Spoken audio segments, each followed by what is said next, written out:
कपड़े धोने वाली बहू। शादी के पहले से ही विभा को कपड़े धोने का बड़ा शौक था। कभी नल के नीचे तो कभी तालाब के पास। अरे मेरी नीली वाली लुंगी नहीं दिख रही है।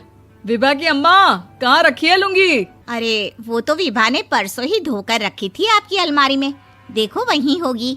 वो ना मैंने आज धो दी, मुझे लगा कि गंदी हो गई होगी। अरे कैसे गंदी हो गई थी? उसे तो मैंने पहना भी नहीं। हे भगवान, इस लड़की के कपड़े धोने की आदत से परेशान हो गया हूँ मैं। जितना तो घर में राशन नहीं आता, उससे कहीं ज्यादा डिटर्जेंट पाउडर का खर्चा है। इसकी शादी करवा दो, शादी जाए अपने घर में ही करे काम, फिर चाहे घर के कपड़े धोने हो या पूरे गांव के। हाँ ठीक बोल रही हो, देखता हूँ मैं कोई लड़का। वो दिन भी आ जाता है जब विभा को देखने लड़के वाले आ जाते हैं। लड़की मुझे अच्छी लगी। होने वाली सास कहती है, बेटी अगर कुछ पूछना है तो पूछ लो। वैसे तो हमारी लड़की बहुत ही शर्मीली है, जो बोल दो वो मान लेती है, इसे क्या पूछना होगा। अरे कैसी बात कर रही हो माँ, मुझे इन लोगों के घर रहना है, सवाल तो कई है। हाँ हाँ बेटा, पूछ लो ना, क्या पूछना है। आप लोगों के घर कपड़े कौन धोता है? सास का मुंह बन जाता है। देखो, अगर तुम ये कहना चाहती हो कि तुम्हें कपड़े धोने नहीं आते तो सुन लो, कपड़े मैं ही धोती हूँ, लेकिन तुम्हारे आ जाने के बाद मैं रुमाल तक नहीं धोऊंगी। अरे चुप रहना भाग्यवान, बहू बेचारी घर आई नहीं, उसे डराना शुरू कर दिया। वो क्या है ना बिटिया, अभी तक तो ये कल्लू की माँ ही धोती थी, लेकिन अब तुम्हारे पापा तो दहेज में वॉशिंग मशीन देंगे ही। तभी विभा की माँ बोल पड़ती है, सवाल भी पूछा तो क्या। वैसे भाई साहब, मशीन की तो फिर भी कपड़े धोने की कैपेसिटी होती है। मतलब जो बिटिया दे रहे हैं ना विभा, इसे कपड़े धोने का बहुत शौक है। ये आप लोगों के क्या, आस पड़ोस गांव मोहल्ले सबके कपड़े धो दे और उफ तक ना करे। बाहर देखा नहीं आपने कितने कपड़े सूख रहे हैं? सब हमारी बिटिया ने ही तो धोए हैं। बस भी करो ना माँ, शर्म आ रही इतनी तारीफ सुनकर। और तो और एक दाग निकाल कर दिखाओ तो मान जाऊँ। हाँ अच्छा, माफ करना बेटा, मैंने गलत समझा। हमें तो रिश्ता बहुत पसंद है। और ऐसे जुड़ जाता है रिश्ता कपड़े धोने का शौक रखने वाली विभा का। उसकी शादी हो जाती है कोयला फैक्ट्री में काम करने वाले कल्लू के साथ। शादी के बाद अचानक विभा चिल्लाती हुई सास के पास आती है। सासू माँ, अरे सासू माँ कहाँ है आप? ये तो धोखा है, धोखा दिया आप लोगों ने मुझे। इसे ससुर के चक्कर के बारे में पता चल गया। अरे तो उसमें तुझे क्यों धोखा मिला है? अरे नल में पानी नहीं आता, कपड़े कैसे कब धुलेंगे? अच्छा, तू पानी नहीं आ रहा उसकी बात कर रही है। तो आपने क्या सोचा? कुछ नहीं। अच्छा, तेरी माँ ने कहा था कि कपड़े धोने का शौक है, तुझे याद आया मुझे। शौक बोलकर कपड़े धोने वाले मेरे जुनून को कम ना आके सासू माँ, कपड़ा धोना मेरा गुरूर है।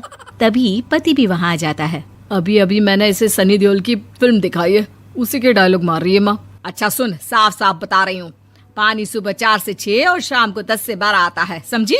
विभा टाइमिंग सुनकर हैरान हो जाती है। ये क्या भूतों का मोहल्ला है? सुबह 4 बजे उठकर कौन कपड़े धोता है? 4 बजे टंकी में पानी जाता है, फिर सारा दिन धोना ना, किसने मना किया? अरे कैसी बात कर रही हैं? 200 लीटर की टंकी में कितने कपड़े धो लूंगी मैं? सुबह ही उठ जाऊंगी मैं। अब क्या था, विभा सुबह 4 से लेकर रात के 12 बजे तक कपड़े ही धोती रहती। एक रोज सास पड़ोस से निकलकर कहीं जा रही होती है कि साथ वाली कहती है, हाँ कल्लू की माँ, जरा ये बताओ कि 2 साड़ी है, 2 ब्लाउज और एक पेटीकोट और एक नाड़े वाला लंबा कच्छा। हाँ तो? अरे तो क्या, कितना लोगी धुलाई ये बताओ। धोबन दिख रहे हैं हम क्या? हमारे पति सरकारी नौकरी से अभी रिटायर हुए हैं और बेटा सुपरवाइजर है कोयला फैक्ट्री में। धोबन समझ रखा है हमें? हाय रे कल्लू की अम्मा, माफ कर दो, वो तो मोहल्ले में यही सब बता रहे थे कि तुमने बहू को कपड़ा धुलवाने के काम में लगा दिया है। सास को पड़ोसन की बात सुनकर गुस्सा आ जाता है। वो घर पहुंचती है जहां घर के बाहर ही इतने सारे कपड़े सूख रहे होते हैं जितने कि किसी धोबन के घर पर। अरे ओ कल्लू की दुल्हन, बाहर निकल। माँ जी यहीं आ जाओ, बाथरूम में चादर धो रहे हैं हम। अरे अभी हम धोते हैं, तुमको बाहर निकलो। ये आस पड़ोस वाले बोल रहे हैं कि हम बहू से कपड़े धुलवा कर उसे कपड़ा धोने वाली बना दिए हैं। अरे छोड़ो ना माँ जी, किन लोगों की बातों में आती हो? आस पास के लोगों का तो काम ही होता है कि वो किसी तरह सास बहू को लड़ा दे।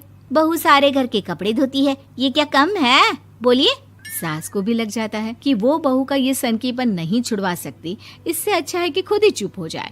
एक रोज सास और बहू मंदिर जाते हैं, जहाँ सास की साड़ी वहाँ खड़ी भीख मांगने वाली से मिलती है। माँ जी क्या बात है, आपकी साड़ी उस भिखारन से कितनी मिल रही है ना? हाँ हाँ देखो तो दोनों की साड़ी मिल रही है। क्या बात है कल्लू की अम्मा, तुम खुद को तो अफसर की बीवी बताती हो और ऐसी सिंपल सी प्लेन साड़ी पहनकर घूमती हो। सिंपल और प्लेन नहीं है ये साड़ी। तो क्या सोने के धागे से फूल बने हैं? कुछ भी सासू माँ, कुछ भी। हाँ बने थे इस साड़ी में सोने के धागे से फूल। मेरे पति लेकर आए थे मद्रास से स्पेशली मेरे लिए 10,000 की। ताहे भाई साहब इस भिखारन के लिए भी सेम टू सेम साड़ी लेकर आए होंगे 10,000 की। सास उस वक्त तो कुछ नहीं कहती, लेकिन बहू के साथ घर आती है और अलमारी से एल्बम निकाल कर लाती है। ये साड़ी देख रही है, ये वही साड़ी है जिसे मैंने अभी पहना था।